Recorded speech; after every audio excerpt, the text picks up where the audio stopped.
Alors ouais, donc on m'a demandé de vous parler de notre retour d'expérience. Je vais pas vous mettre beaucoup de données scientifiques, mais vraiment pourquoi on s'est équipé, comment on a fait et ce qu'on en pense après quelques mois. Hop. Du coup, on a décidé de s'équiper assez rapidement après que l'HAS ait autorisé le dispositif. Euh, Parce que on est une assez grosse équipe, on proposait un peu tout pour l'HBP, mais on n'avait pas de traitement mini-invasif à notre disposition. On avait essayé un peu le Proceo il y a quelques années et on avait vite abandonné parce qu'on n'avait pas de bons résultats. Et l'idée avec ce traitement mini-invasif, c'est ce qu'on a avec les données qui ont été publiées, c'est que c'est une technique sûre, il n'y a pas de complications. Le but c'est de proposer aux patients une technique qui préservait la fonction érectile. Et puis après, on en discutera, un traitement au moins aussi efficace que le médicament et peut-être un peu mieux. On a décidé de s'équiper du Résume parce que à l'époque, il y a un an et demi, il y a un contexte assez favorable. On a aussi le green et c'est le moment où les fibres ont été remboursées. Donc forcément, quand je suis allé voir ma direction, je leur ai dit je vais vous économiser 600 euros de fibres par procédure. Sur 2 ans, c'était vite rentabilisé. Voilà, c'est comme ça que ça s'est passé parce qu'il y a quand même un coût pas négligeable. On a commencé il y a 18 mois. On est 7 praticiens, on en fait tous. On n'a pas de difficultés particulières d'apprentissage. C'est une endoscopie. La seule chose, c'est de décider combien d'injections de vapeur d'eau on va faire. C'est de respecter le col et l'apex. Et puis surtout le trajet des canaux éjaculateurs, un peu comme on a vu là sur les techniques de résection partielle. Comment on fonctionne on s'astreint à faire que de l'ambulatoire évidemment. Donc on a 97% de patients en ambulatoire. On a eu un échec en début d'expérience. Une hématurie qui a pas cédé, je pense qu'on a eu un peu peur. On s'est dit ça va pas passer, puis en fait il n'y a pas eu de souci.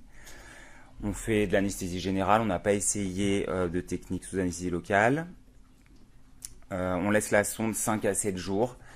On a essayé au début de faire un peu moins en se disant que pour les patients, si on voulait jouer le jeu, mais en fait c'est quand même plus confortable qu'il ait quelques jours, puis qu'il ait 3 jours ou 7 jours, c'est pareil.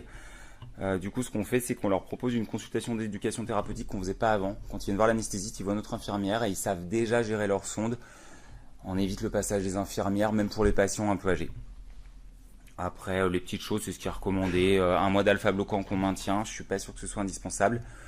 Et les anti-inflammatoires, alors ils sortent tous avec un traitement antalgique et après on verra. C'est un petit tout double. Il y a des patients il y a certains patients qui ont très mal, on en reparlera. Franchement, les AINS, ça marche pas. Et puis il y a des patients qui ont pas mal et je pense qu'ils en auraient pas besoin. On les revoit toujours à 3 semaines, plus pour la tolérance et à 3 mois pour l'efficacité, mais en fait, à 3-4 semaines, globalement, c'est déjà si le traitement il va marcher. Parce que si ça doit marcher au premier mois, ils sont déjà contents. Rapidement, alors, on a fait, honnêtement, disons, on a fait que 51 patients. Donc, c'est pas non plus beaucoup. On est 7, donc moi j'en ai fait une quinzaine, et mes collègues, ça veut dire qu'ils en ont fait moins de 10 chacun. Globalement, on a 80% des patients qui sont satisfaits, 10% pas satisfaits, je vais détailler un peu après, et on a quand même 10% de complications et d'échecs. J'insisterai peut-être un peu plus là-dessus. Patients satisfaits, alors on leur fait pas remplir de grilles de questionnaires, mais globalement, il y en a la moitié quand je dis qu'ils sont très satisfaits, c'est le même discours qu'après une résection classique. C'est-à-dire qu'ils ont récupéré un jet fort, ils ont plus de troubles irritatifs, donc ça c'est les patients satisfaits. Les patients satisfaits, c'est les patients qui ont une large amélioration de leurs symptômes, sachant qu'ils étaient tous sous médicaments avant. Donc ils sont plus confortables que sous alpha-bloquant. Après c'est pas parfait, il reste des petites gênes, que ce soit irritatives, plus qu'obstructives d'ailleurs. Après les patients non satisfaits, c'est jamais des patients pour le coup qui sont gênés par les problèmes d'éjaculation, parce que c'est quand même leur demande. C'est que des patients qui n'ont pas trouvé d'amélioration de leurs symptômes urinaires, donc c'est marrant parce que par rapport à la présentation d'avant, je ne sais pas s'ils veulent mieux pisser ou garder leur éjaculation, mais les patients pas satisfaits, ils étaient quand même venus pour uriner mieux, et eux ils disent ça n'a rien changé. Donc ça, c'est 4 patients et il y en a un, je l'ai mis dans les non satisfaits, mais c'est un patient qui avait 500 cc de résidus, qui était un peu fragile. Ma collègue lui a proposé, bah, ça n'a pas changé, on n'a pas pu améliorer son résidu. Et là, on va rentrer dans les choses un peu plus difficiles, c'est les cas compliqués. Euh, alors, il y a un patient un peu particulier, c'était un patient qui n'était pas satisfait, il n'avait pas vu d'amélioration. Et à la fibro, il restait, c'était largement ouvert au-dessus de l'apex, mais les apex étaient encore très obstructifs.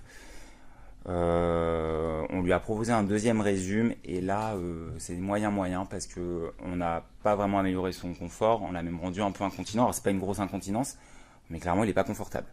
Donc je l'ai mis dans les complications.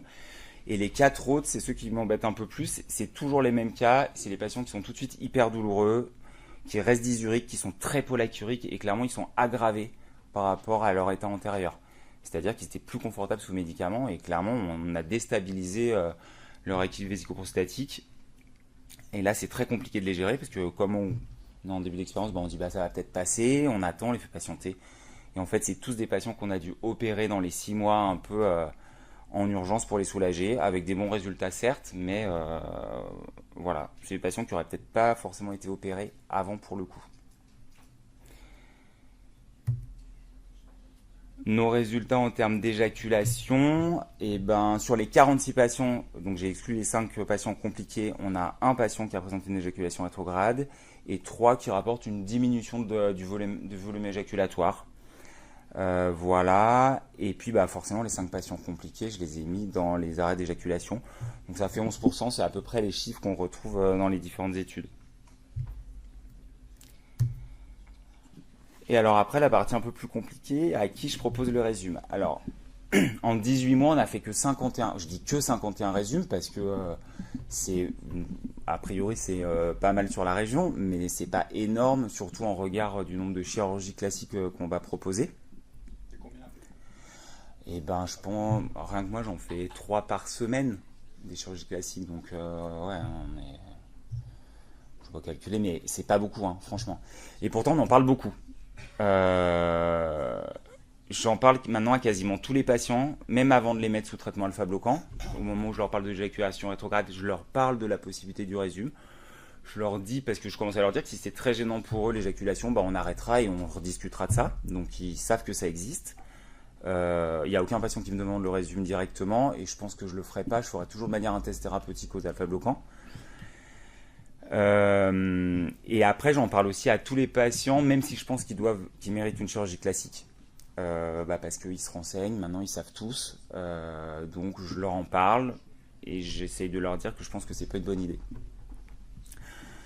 Parce que pour moi, l'indication parfaite, c'est clairement un patient qui est sous traitement, qui est satisfait de son statut urinaire, mais par contre qui supporte pas le traitement. Donc c'est l'hypotension, c'est l'éjaculation rétrograde. Franchement, c'est pas beaucoup de patients. Et là, par contre, on est sûr d'être bon avec cette technique d'invasie parce que ça marche bien. Si le traitement marchait, le résumé marchera. Et comme on est pas mal sur la fonction éjaculatoire, ils sont satisfaits. Et après, la tentation, c'est d'étendre un petit peu l'indication. Alors, la recommandation HAS, elle n'est pas très claire parce qu'elle dit que c'est bien pour les patients qui supportent pas le traitement ou qui sont en échec de traitement médicamenteux. Donc du coup, ça nous met un peu sur le même plan que la chirurgie et pourtant, on n'est pas tout à fait là, quoi. Alors c'est vrai qu'il y a des études qui ont montré qu'il y a de nombreux patients qui peuvent être un peu améliorés à 50% de leurs symptômes. Donc ça veut dire quoi 50% si c'est se lever 2 fois moins, puis c'est 2 fois plus fort. Est-ce que c'est suffisant? Je sais pas.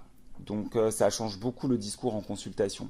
Ça prend beaucoup plus de temps parce qu'une fois qu'on leur propose, il faut leur dire qu'on n'est pas sûr que ça va les améliorer, on n'est pas sûr que ça va les améliorer suffisamment et surtout on ne sait pas encore qui va être amélioré et qui va pas forcément l'être. Là, moi, je me pose encore pas mal de questions. Donc aujourd'hui, ma principale préoccupation, c'est surtout de ne pas le proposer quand je suis sûr que je vais avoir un échec précoce. Alors le RPM, c'est déjà noté qu'il ne faut pas le proposer.